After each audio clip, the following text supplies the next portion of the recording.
Hello everyone, welcome back to Techavro. In this tutorial, I will show you how to replace a video background. At first, open your video, drag the background video onto your timeline, then place your main video on the top of it.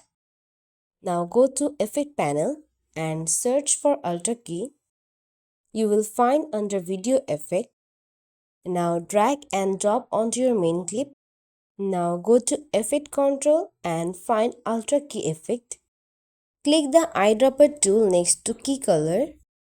Click on the green or blue background in your video and just like that it disappears. You can also tweak the shadow and tolerance for smoother result. Once it looks clean, you can resize or reposition your subset so they match perfectly with your new background. And that's how you have replaced your video background.